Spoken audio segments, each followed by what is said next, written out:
Decimosexta clase de liturgia. Ven a mí, Espíritu Santo, Espíritu de sabiduría.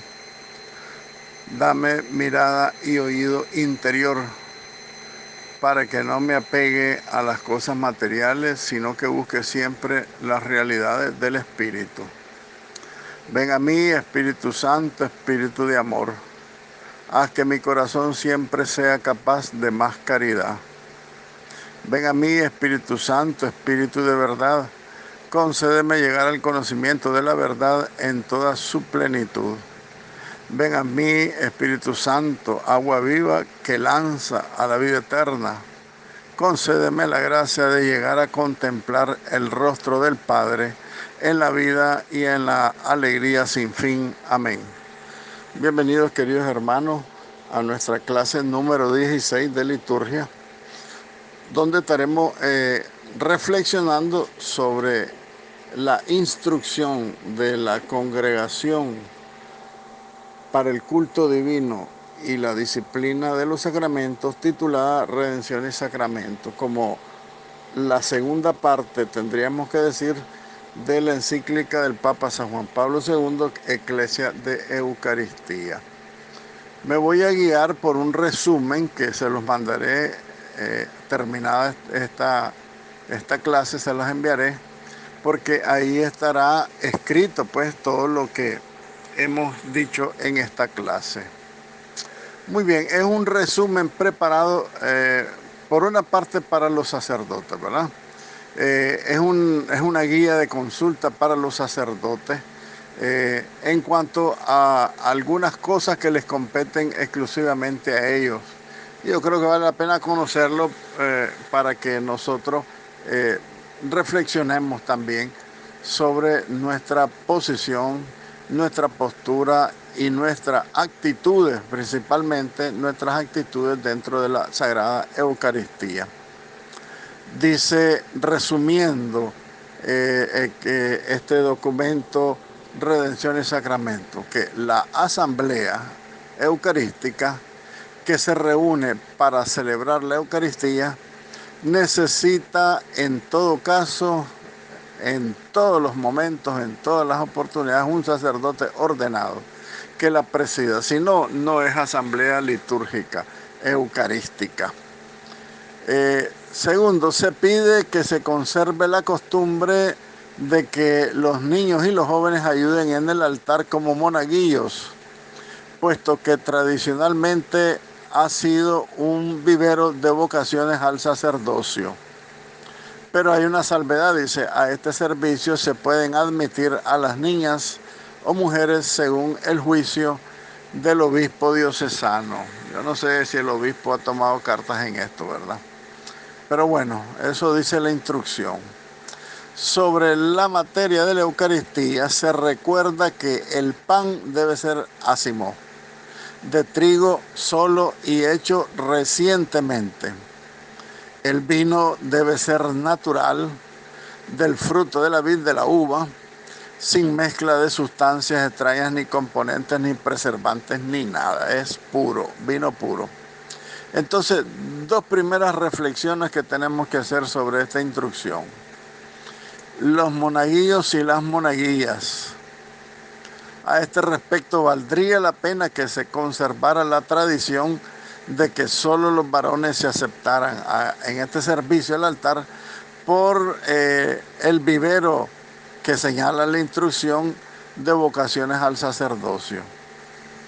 Sin embargo, pues la actuación de muchas niñas, no todas, la actuación de muchas niñas y jovencitas son dignas de admiración en el altar porque hacen un trabajo muy lindo, muy bonito, pero también hay un riesgo.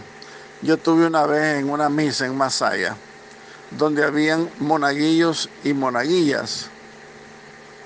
Entonces, a la hora de la paz, parece que eran novios, un par de muchachos ahí, un muchacho y una muchacha, y a la hora de la paz, en mero público, se dieron un beso en la boca. Pienso que por el respeto pues, al servicio que están prestando Y a la dignidad del sacramento yo creo que no debería de darse eso. Por eso tengo un poco de mi reserva en cuanto a las niñas. Pero repito, hay testimonio de niñas y jovencitas que hacen un papel precioso en el altar. Aquí principalmente en nuestra parroquia hay unas muchachitas muy dedicadas y muy bien portaditas, muy piadositas, digámoslo así. Y lo segundo es en la materia de la Eucaristía. El pan debe ser un pan ácimo. Esto significa un pan sin levadura. Es una combinación de la masa de la harina de trigo con agua únicamente. Porque así lo instituyó Jesucristo. El vino es solamente el fruto de la uva. Eso significa que sin ningún preservante ni ninguna sustancia agregadas, ni azúcar, ni nada. Es que es el puro vino el que dice. ¿Por qué? Porque Jesucristo fue lo que estableció. Y la dignidad de la persona que se hace presente en las especies del pan y del vino es demasiado grande. Esta dignidad de la persona de la Santísima Trinidad, la segunda persona, Jesucristo, que cuando no se usa estas materias dignas del sacramento, no se hace presente Jesucristo. Porque, por ejemplo, hemos visto en las mal llamadas misas campesinas de la Iglesia Popular que consagran otro tipo de pan que contradice esta norma, porque es una ley de la Iglesia, porque por la dignidad de la persona que se hace presente. Cristo es el que se hace presente en el pan y en el vino, y Él estableció que debe ser pan puro, limpio, sin levadura, y vino limpio, puro, fruto de la uva. Entonces, cuando se transgrede esta norma, se comete sacrilegio y no hay presencia de Jesucristo en un tuco de cosa que no es pan. Porque a veces ponen galletas, ponen licor. Entonces esto es más bien una ofensa al sacramento, y Jesucristo no se presenta, y por lo tanto se hace una misa sacrílega. Por eso es importante la instrucción que da la Iglesia, porque el sentido es ese. Por la dignidad infinita que tiene la persona que se hace presente a través de las especies del pan y del vino. La dignidad es demasiado grande para manosearla. Y recuerden que también nosotros tenemos el propósito de que hacer cada vez mejor y más digna y más santa la celebración eucarística, porque debemos de ir purificando todas nuestras actitudes dentro de la Eucaristía. Solo se pueden utilizar, como una tercera instrucción para los sacerdotes, solo se pueden utilizar las plegarias eucarísticas que se encuentran en el misal romano o que hayan sido legítimamente aprobadas por la sede apostólica, por Roma, sin que se pueda tolerar que algunos sacerdotes se arroguen el derecho de componer plegarias eucarísticas a su propio gusto. La plegaria eucarística, dice la instrucción, debe ser pronunciada en su totalidad por el sacerdote y solamente por él. Porque hay muchas actuaciones que son exclusivas del sacerdote que preside, porque hay muchas cosas que el sacerdote está representando a Jesucristo, que fue el que hizo toda esta realización de este misterio eucarístico. Entonces, por eso es solamente el sacerdote. En el caso de las oraciones, las plegarias, el prefacio en primer lugar y después la plegaria eucarística, tienen que ser dichas por el sacerdote, única y exclusivamente, porque él es el único que preside in persona Christi. Entonces, por eso él es el que tiene que estar haciendo esto. Solamente él. Otro gesto que es exclusivo del sacerdote es las manos levantadas a la hora de las invocaciones que se hacen en el prefacio. El Señor esté con ustedes y con tu espíritu. Levantemos el corazón. Demos gracias al Señor nuestro Dios, es justo y necesario. Solo el sacerdote puede levantar las manos. La gente ya las está levantando en esa oración porque se ha extendido la costumbre. Yo no quiero decir mala costumbre porque no es mala costumbre, pero es una costumbre que es contraria a la norma, a la ley de la iglesia. Por ejemplo, el levantar las manos a la hora del Padre Nuestro. El Padre Nuestro, las manos levantadas, es exclusivo para el sacerdote, porque el sacerdote representa la oración de Aarón, Moisés y Aarón, que están orando mientras el pueblo está combatiendo una guerra. Solamente él puede tener la mano levantada en oración y el pueblo haciendo su parte en la guerra, luchando por defender al pueblo escogido de Dios.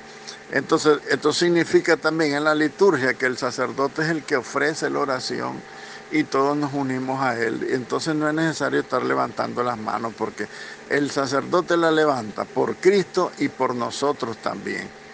¿Por qué? Porque se ha hecho un mal hábito ya la levantada de las manos en el Padre Nuestro, porque ya se ha transferido también a estas oraciones previas al prefacio que les mencioné anteriormente.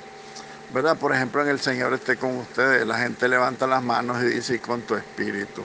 Levantemos el corazón y la gente levanta la mano y dice, lo tenemos levantado hacia el Señor. Como dice el Padre, levantemos, entonces la gente levanta las manos. Pero eso es ya raya en la deformación, como les digo, porque la costumbre comenzó con el Padre Nuestro y ahora se está extendiendo a otras oraciones en la misa, que no debería ser, pues, ¿verdad? Yo no tengo ningún problema en ver eso, que la levanten, pero en la medida que nosotros podamos decirle a la gente, yo creo que la gente va a ir aprendiendo poco a poco cuál es su función dentro de la liturgia, porque cada uno de nosotros tenemos una función propia. El sacerdote como el que preside in persona Christi y la asamblea como partícipe pues por nuestro bautismo en la triple dimensión de Cristo, sacerdote, profeta y rey, ¿verdad? Esta instrucción también pide, como número 4 o 5 apartado, pide que cese esas prácticas reprobables de que sacerdotes, diáconos y laicos también varíen a su propio arbitrio aquí o allí de las liturgias o de los textos de la Sagrada Liturgia que ellos pronuncian, ¿verdad? Las oraciones que nosotros pronunciamos dentro de la liturgia. No tenemos por qué cambiarlas, porque por ejemplo hay gente que después del Padre Nuestro le agregan una colita que sale en la Biblia y que esa colita se la agregan los protestantes cuando rezan el Padre Nuestro. Dice, no nos dejes caer en tentación y líbranos del mal, amén. Y la gente sigue la oración diciendo, porque tuyo es el reino, el poder y la gloria. Pero eso le compete solamente al sacerdote, ¿verdad? Entonces, esos son los agregados que dice la instrucción que no se deben estar añadiendo textos aquí y allá en la liturgia, ¿verdad? Porque lo propio y lo santo de la liturgia es que se cumpla al pie de la letra la instrucción del misal romano. Cuando hacen estas actitudes, convierten en inestable la celebración de la Sagrada Liturgia y no raramente adulteran el sentido auténtico de la liturgia, porque cuando uno le cambia algo ya deja de ser auténtica la liturgia, sino que empieza a sobresalir la persona y es donde no debería sobresalir la gente, sino que el que esté siempre en el centro de la liturgia sea Cristo y no nosotros. Porque ahí se demuestra también pues un poco la vanidad humana, la carne, que quiere sobresalir, creyendo que agregándole o quitándole cosas a la misa, Dios nos va a escuchar más rápido. Dios nos escucha en la liturgia porque es Cristo el que la dirige. Por eso es que escucha a Dios la liturgia, no porque nosotros le agreguemos algo. Porque la única oración que le agradó a Dios fue la de Cristo. Entonces nosotros si agregamos algo, no salimos del huacal, como dice el dicho, ¿verdad? Dice también la instrucción: quien sea consciente de estar en pecado grave no debe celebrar la Eucaristía ni comulgar, sin acudir antes a la confesión sacramental, a no ser que concurra un motivo grave y no haya oportunidad de confesarse, ¿verdad? En este caso, está obligada la persona, el sacerdote o el laico, a hacer un acto de contrición perfecta que incluye el propósito de confesarse cuanto antes de ese pecado, cuando haya sentido de pecado mortal, por supuesto, ¿verdad? Y esto va, dice la instrucción, para sacerdotes incluso, dice que no se debe, si tiene conciencia de pecado grave, no debe celebrar la misa. Sin embargo, el pecado del sacerdote no hace inválida la misa, porque él tiene el sacramento del orden sacerdotal, que por medio del cual, por medio de sus manos, él hace presente a Jesucristo en la Eucaristía. En eso no tenemos que tener ninguna duda. Más sin embargo, pues la instrucción nos señala no solo a él, sino a todos, ¿verdad? Incluso importante la comunión, no hacerla si tenemos conciencia de pecado grave. Y si es urgente, pues hacer un acto de contrición perfecta. Recuerden lo que dijo el Papa un día de esto, con el problema de la pandemia y el problema de que no nos podemos confesar en estos tiempos. Dice que nosotros podemos pedirle un perdón con un acto de amor perfecto a Dios, y el pecado se nos perdona, siempre que tengamos el propósito de inmediatamente que se pueda confesar ese pecado, ¿verdad? Es importante entonces hacer eco a todo esto que dice la instrucción. Dice además que nunca es lícito a un sacerdote celebrar la Eucaristía en un templo o en un lugar sagrado de cualquier religión no cristiana. Ojo, entonces, para eso es que andan inventando, ¿verdad? Oraciones y algunas cosas con las sectas. No hay que irse a meter, porque el templo para la Eucaristía es propio nuestro. Porque nuestros templos, nuestros altares ya están consagrados al Señor para la celebración de la misa. Son lugares donde se supone que no se cometen ni sacrilegios ni ofensas al Señor, a la fe, a la doctrina, a la iglesia y a todas las verdades de nuestra religión. Sin embargo, en esos templos, en esos lugares que son de otras religiones, pues ahí se comete un error, porque ahí se invoca incluso al demonio, ahí se invoca incluso blasfemias contra Dios, en el caso de los protestantes, etcétera, etcétera. A excepción de las misas que la autoridad eclesiástica establece que se hagan en la lengua del pueblo, siempre y en cualquier lugar es lícito a los sacerdotes celebrar el santo sacrificio de la misa en latín.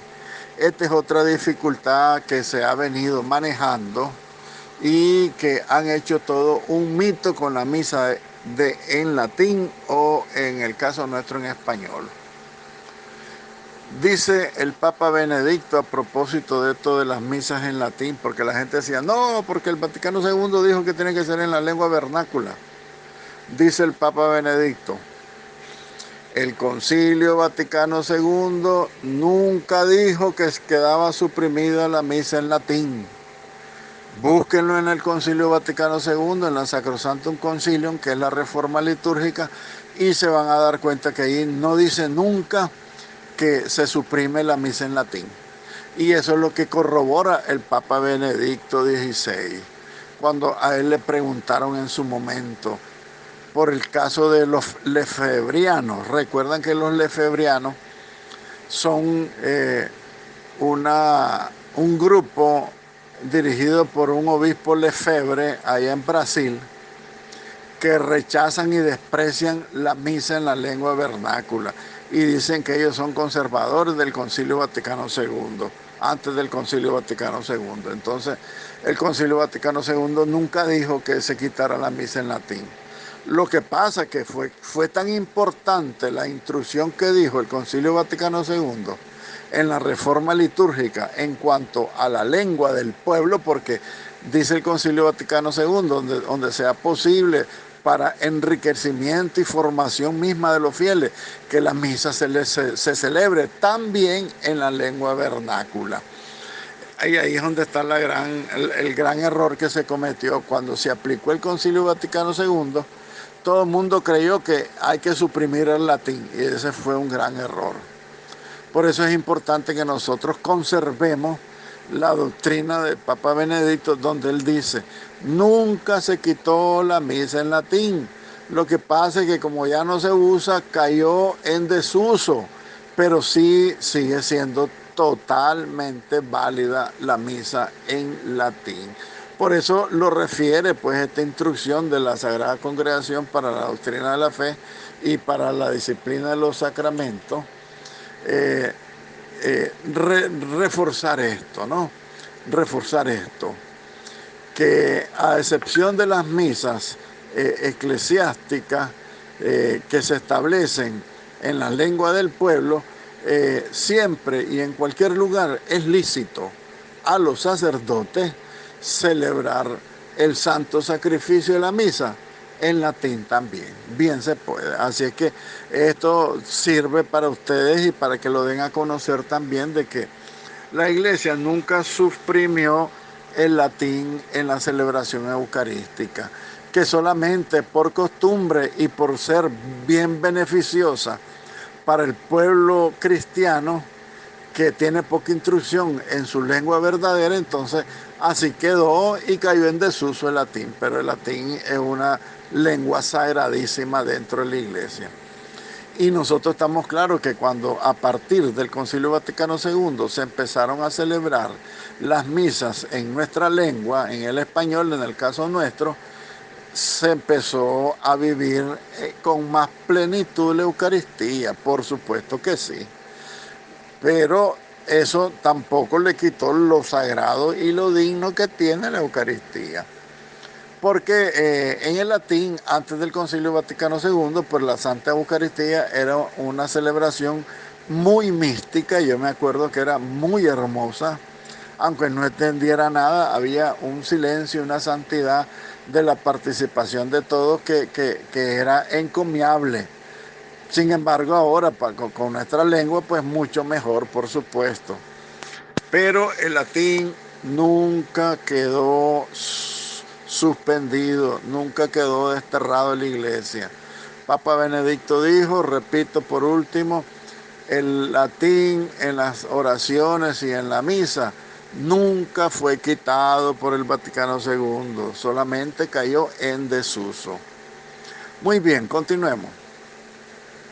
Un laico puede ser nombrado ministro extraordinario de la distribución de la comunión solamente en ausencia del sacerdote o del diácono, cuando el sacerdote está impedido por alguna enfermedad, por su edad avanzada o por otra verdadera causa, o cuando es tan grande el número de los fieles que se acercan a la comunión que la celebración de la Santa Misa se prolongaría demasiado cuando son una persona de la comunión. Entonces en estos casos, dice la instrucción Redención y Sacramentum, basándose en el derecho canónico, que también la Iglesia puede nombrar ad momentum ministros extraordinarios de la Sagrada Comunión.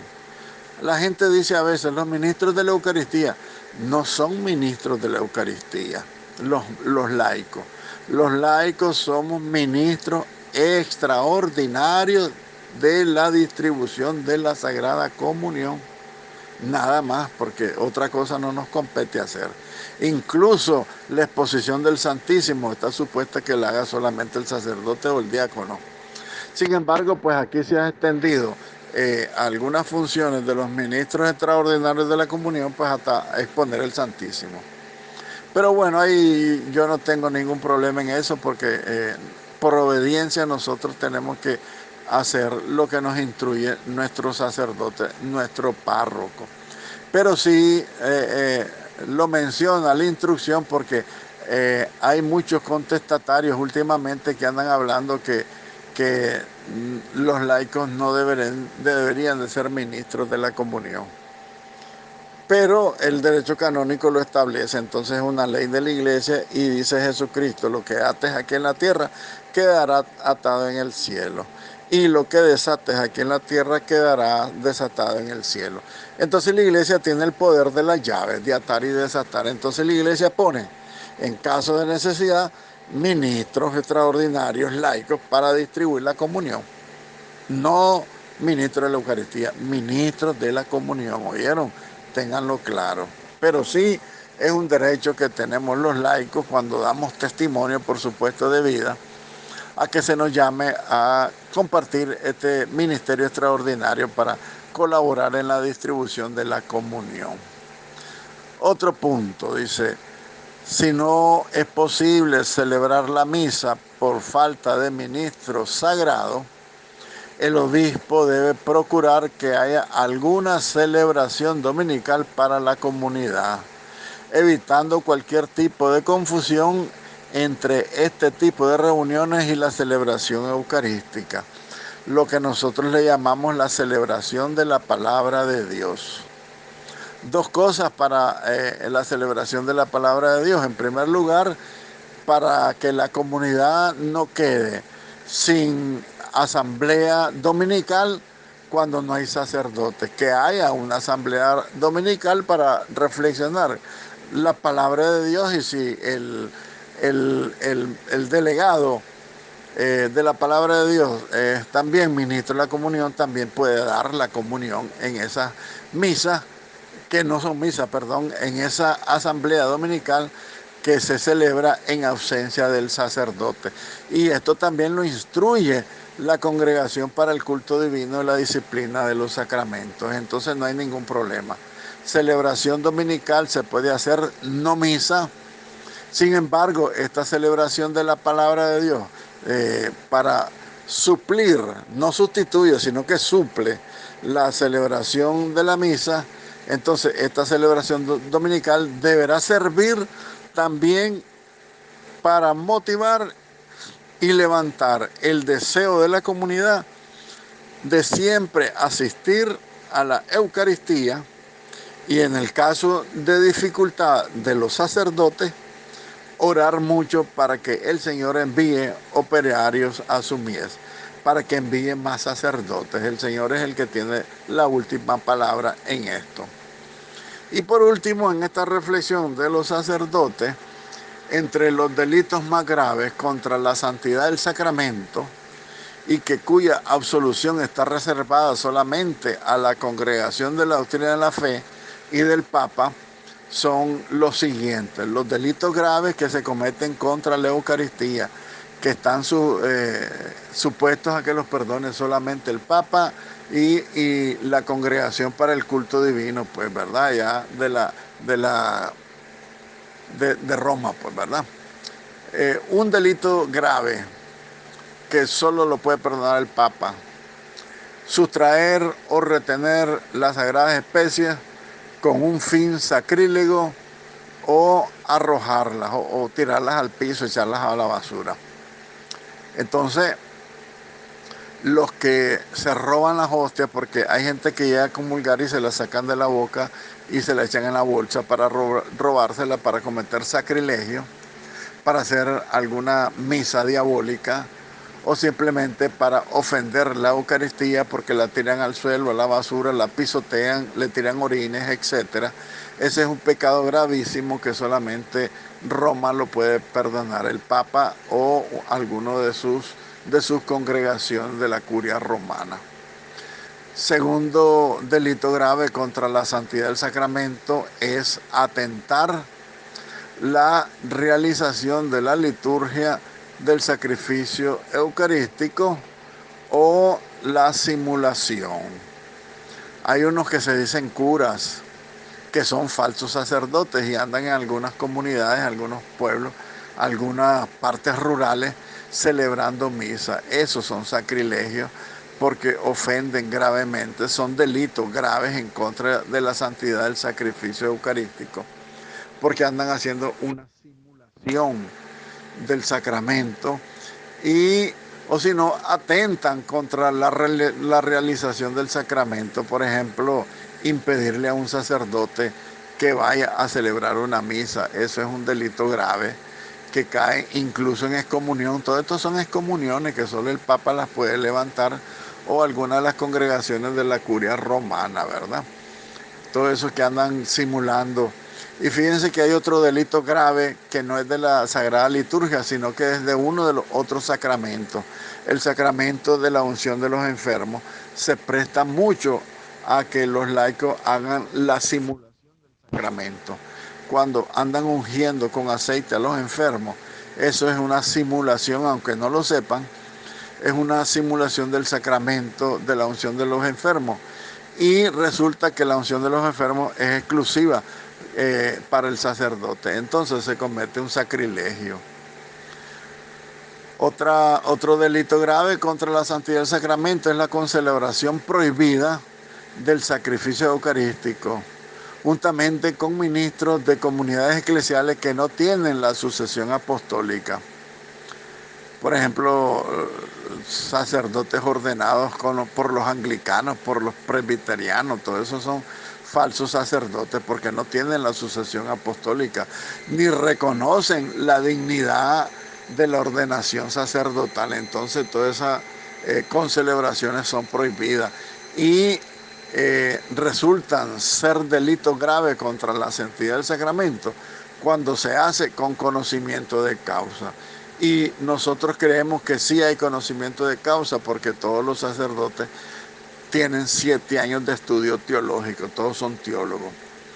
Y por último, la consagración con un fin sacrílego de una materia sin la otra, o sea, o solo el pan o solo el vino en la celebración eucarística. O también de ambas formas, el pan y el vino fuera de la celebración de la Eucaristía. Entonces, si hay fin sacrílego, esto casi no se mira, pienso yo nunca lo he visto, pues, pero sin embargo la iglesia lo pone, la congregación para el culto divino lo pone porque algo ha habido en el mundo, pienso yo. Se lo repito, consagrar con fin sacrílego de una materia sin la otra, o solo el pan o solo el vino en la celebración eucarística, o también el pan y el vino, las dos, fuera de la celebración eucarística. Muy bien. Un segundo resumen realizado por Así Prensa, que quiero compartirlo con ustedes porque ponerse a leer todo el documento es como medio largo, entonces mejor conseguirse un resumen. Esto yo se los mandaré ahorita mismo.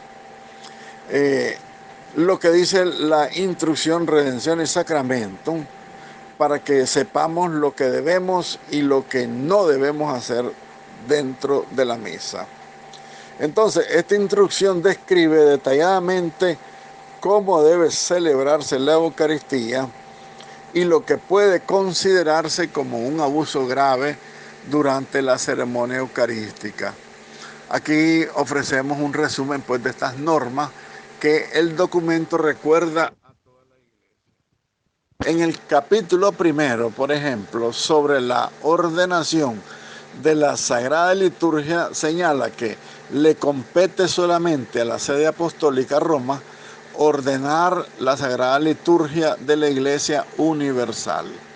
Solo a Roma le compete editar los libros litúrgicos. Solo a Roma le compete revisar las traducciones a lenguas vernáculas de todos los idiomas. A Roma le compete vigilar para que las normas litúrgicas se cumplan fielmente, dice la instrucción. Segundo, que los fieles tienen derecho, que ya lo dijimos al comienzo, ¿se acuerdan? Los fieles tienen derecho a que la autoridad eclesiástica regule la Sagrada Liturgia de forma plena y eficaz, para que nunca la liturgia sea considerada como una propiedad privada de alguien, ni del padre, ni de los fieles laicos, ni el sacerdote, ni los laicos, incluso ni del obispo. La liturgia es propiedad plena de toda la iglesia, y toda la iglesia somos todos nosotros. Tercero, el obispo diocesano es el moderador, el promotor y el custodio de toda la vida litúrgica de la iglesia. A él, al obispo, le corresponde dar normas obligatorias para todos sobre la materia litúrgica, para regular, para dirigir, para estimular, para educar, formar y algunas veces también para reprender. El obispo tiene la facultad plena, pues como el pastor primero de su grey, de su diócesis, ¿verdad?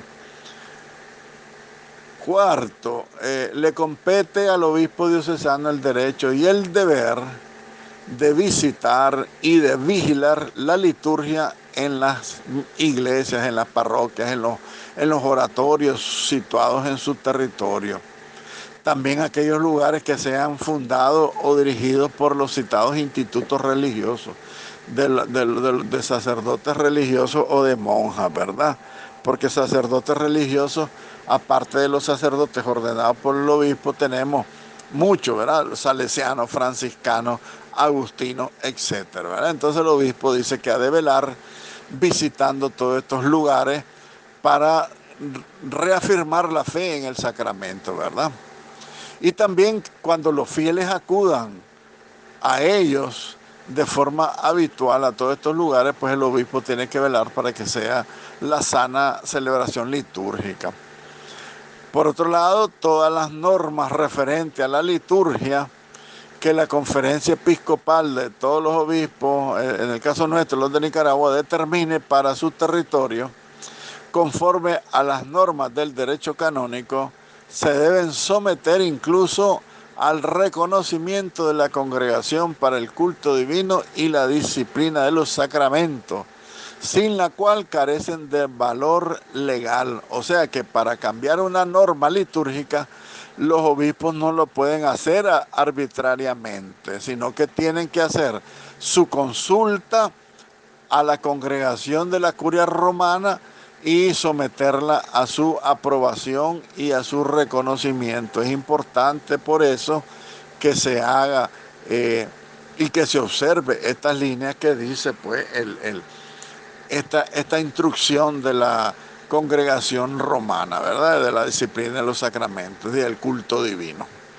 Muy bien, capítulo 2. Sobre la participación de los fieles laicos en la celebración de la Eucaristía.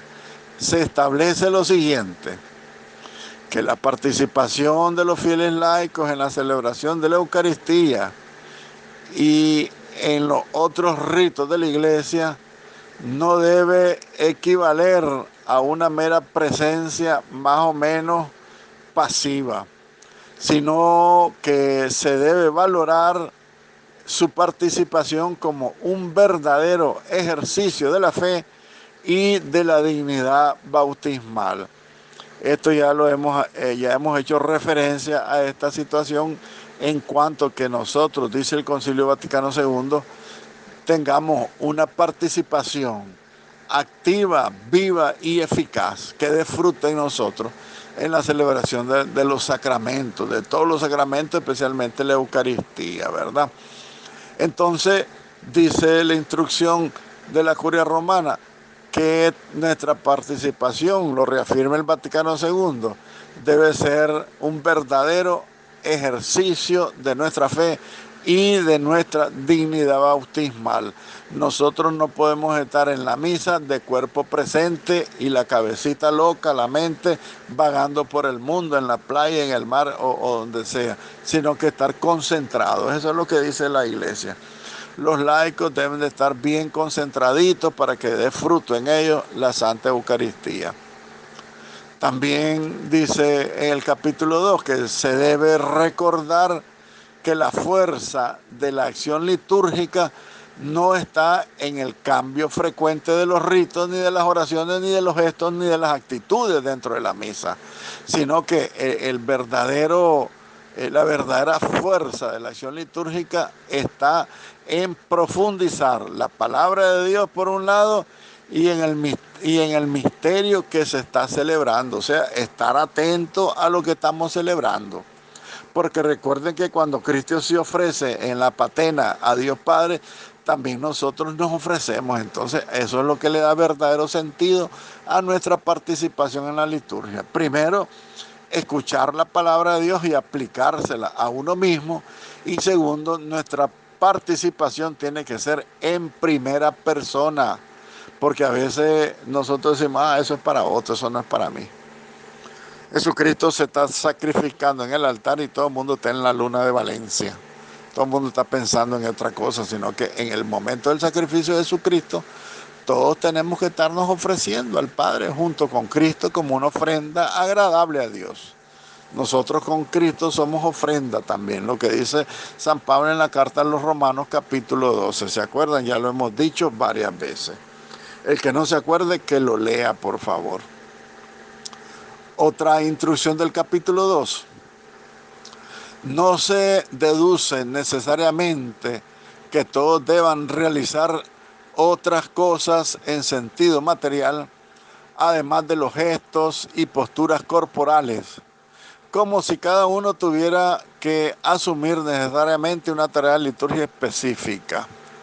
Aunque conviene que se distribuyan y se realicen entre varios las tareas o las diversas tareas de una misma, las diversas partes de una misma tarea, lo pueden hacer los laicos. Esto está en referencia, por ejemplo, a los lectores y a los del coro. Nosotros hemos visto que una que está cantando en el coro después sale a leer. Yo creo que no debería ser así. El del coro, que su participación litúrgica sea únicamente en el coro, el lector su participación sea únicamente en la lectura, el ministro de la comunión que pase a leer no tiene por qué, ya tiene su propia función el ministro de la distribución de la Eucaristía, de la comunión. Entonces cada uno realice una tarea. Esto es lo que quiere decir la instrucción de la curia romana. Todos los laicos que querramos podemos participar, pero una única tarea que tengamos cada uno de nosotros.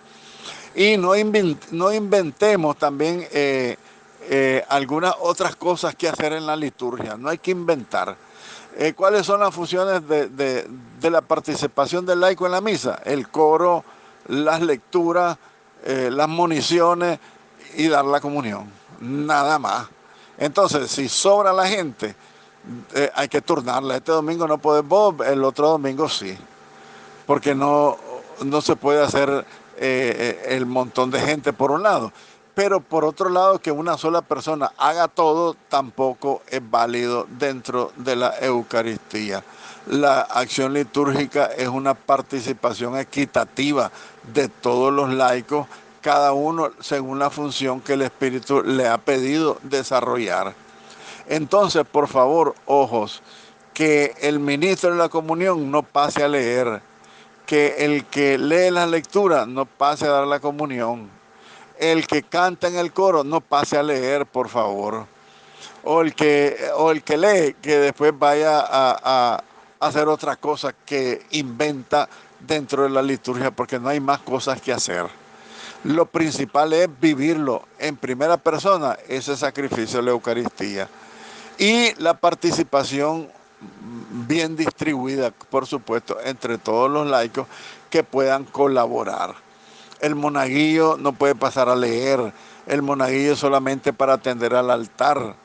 El ministro de la comunión no puede hacer el trabajo del monaguillo, porque a veces el ministro de la comunión se pone a atender al sacerdote dentro de la misa, no es su papel. El papel cada uno tiene que desempeñarlo, dice la curia romana, la congregación para el culto divino. Tenemos que ser ordenados, tenemos que darle participación al mayor número de laicos que se pueda, porque en la medida en que uno participe, aunque sea en una cosita leve, dentro de la acción litúrgica, uno ya se siente como útil para las cosas de Dios. Entonces, no acaparen, los laicos no acaparen las funciones todas.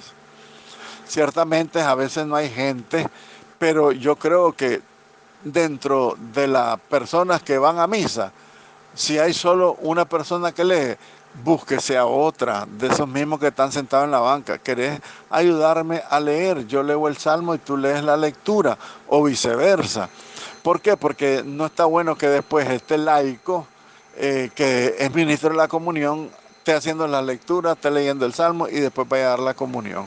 Prácticamente se convierte en un ministro de adorno pues, en el presbiterio, y nosotros no somos adorno.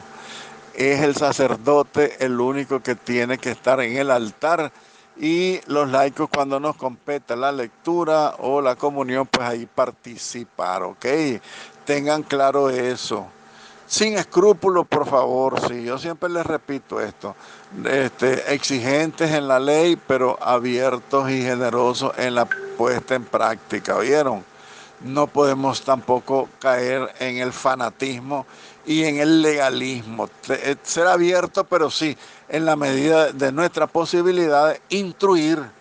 Nosotros tenemos que instruir a la gente para que no se cometan esos errores, ¿verdad? Ok, otra cosa del capítulo 2. Eh, Se alienta la presencia de los niños y los jóvenes monaguillos, que ya lo dijimos en el capítulo 1, que realizan un servicio junto al altar como acólitos, pero que reciban una catequesis conveniente a su edad, adaptadas a su capacidad, sobre esta tarea que realizan allí arriba en el altar. Un monaguillo, una monaguilla ignorante, hacen cualquier cosa y la hacen mal hecha. A esta clase de servicio en el altar, dice la instrucción, se aceptan, pues como les decía anteriormente, niños y niñas, a juicio del obispo diocesano. Lo que pasa es que nunca hemos escuchado que el obispo diga algo a este respecto, pues no lo hemos escuchado. Y que también se observen, dice esta instrucción, las normas establecidas para cuando se seleccionan pues los monaguillos, ¿verdad? Porque hay chavalos que son tan inquietos que te arman relajo en el altar.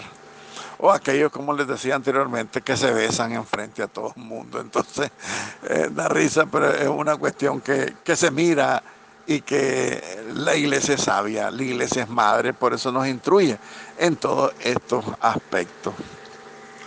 Ave María, gracia plena, Dominus tecum, benedicta tu in mulieribus, et benedictus fructus ventris tui, Jesús. Santa María, Mater Dei, ora pro nobis peccatoribus, nunc et in hora mortis nostre. Amén.